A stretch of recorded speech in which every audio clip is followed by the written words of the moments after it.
Not going to happen. Sure. The thing I'm most interested, that you have by the most unique perspective on, probably only on, is what was the inspiration for CrossFit?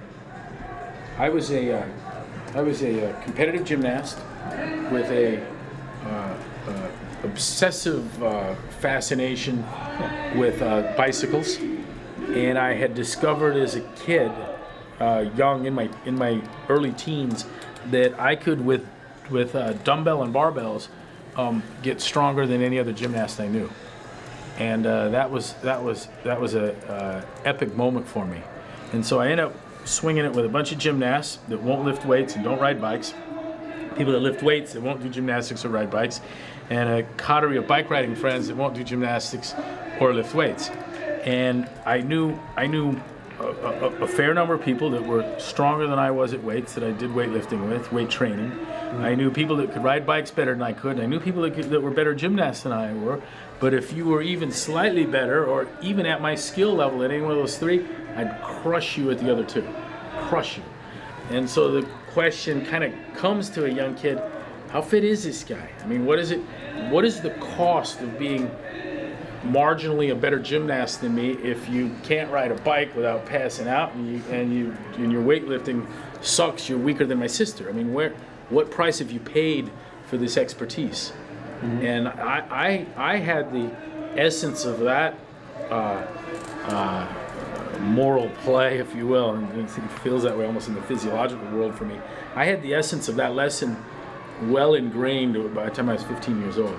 I got that I had a generalized capacity that, it was my dad's dread was that I'd become a jack of all trades and a master of none. Mm-hmm. And the thing that struck me is like, well, I think that's what I'm trying to do. It actually works, you know? Why can't we be pretty damn good at everything, especially for doing everything?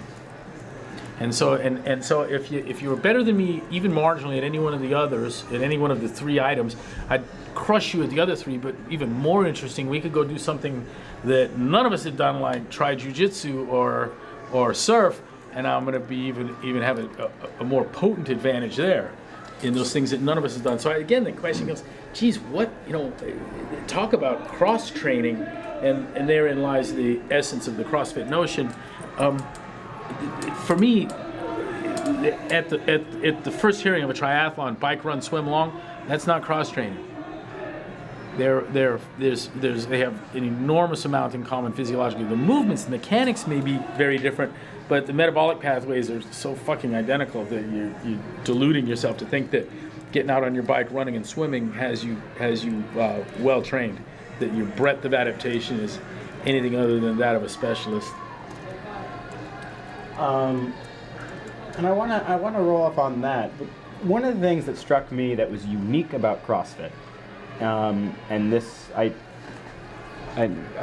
told this was part of your history, is that CrossFit is, you never work out alone. You always do it in a community. What inspired that? It's as easy. It was the realization that I'm working 55 hours a week and on one-on-ones, and by week's end, so I'm training 7 days a week, and at the end of each day, one-on-one training. Yeah, sessions. One-on-one training, private training sessions with clients, and by day's end, my clients at 9 p.m. aren't getting what the ones at 5 a.m. got, anywhere near.